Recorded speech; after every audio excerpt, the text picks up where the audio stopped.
Онлайн бизнеспи же балык чарба бизнеспи? Биз эки бизнести тең жасап көрдүк, эки бизнесте тең тажрыйба бар. Балык чарбасына 2 миллион сомдой киргизип, анан арадан бир убакта балыгыбыз селге агып кетип, анан кайрадан агарбай дагы жаңы акчаларды салып атып, акыры 2 миллион сом киргизип, бир жылда биз 500 миң сом пайда көрдүк. Бир жылдан кийин. Бирок албетте бул инвестор катары, мен инвестиция катары көрүп инвестор болдум. Ал эми онлайн бизнесте 0 сом вложениясы жок баштап 1 миллион 2 миллион сомго чейин ай сайын киреше түшүп турат. Ошон үчүн онлайн бизнес тандамак белебиз же балыкты? Албетте балыкты эмес, онлайн бизнес тандайбыз. Ал эми балыкка биз болгон инвестор болобуз.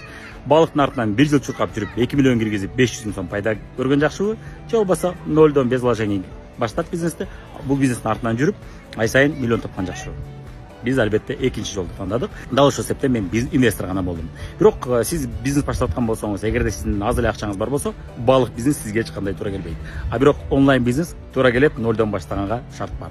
Балык бизнесте мени эч ким акчам жок болсо, эч ким бизнесине кошо алмак эмес биринчиден. Экинчиден эч ким акча төлөбөсөң үйрөтмөк так эмес. Мен үйрөнгөн жокмун албетте. Менин шеригим, бизнес партнерым бул бизнести толугу менен өзү карап өзү жасайт. Ал эми онлайн бизнесте мени жаңы келгенде акысыз үйрөтүшкөн, жана мага бүт шарттарды түзүп беришкен. Ошон үчүн мен онлайн бизнести дайым тандайм, ошон үчүн мен ушул бизнестин артынан жүрөм. Ал эми балык бизнести мен кошумча оюн катары жасап коебуз. Ошон үчүн кайсы бизнес серьезный экенин өзүңүздөр көрүп алыңыздар. Кээ билер болсо алдына жараша тандабастан мен 4 бизнесим бар деп айтып берсең, мен анда балык чарбаны тандайм дейт. Анан канча акчаңыз бар башташ үчүн десек, жок акчам дейт.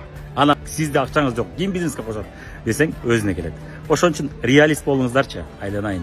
Мага балык бизнес же тиги бизнес жагат деп олукпастан, мына колуңуздан келе турган бизнес жасаңыз, мына онлайн бизнесте көпчүлүк адам колунан келет. Биз аны үйрөтөбүз. Балык чарбага, мисалы үчүн же башка бир любой Wildberries жана башка сизге эч ким акысыз үйрөтпөйт, акчага үйрөтөт.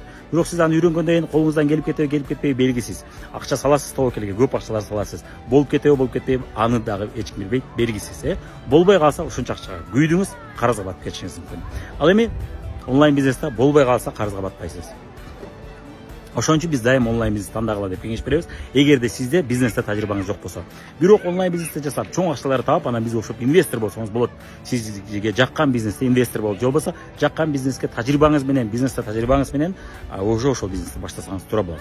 Ошон үчүн мен онлайн бизнести тандаңыз деп кеңеш бермекмин.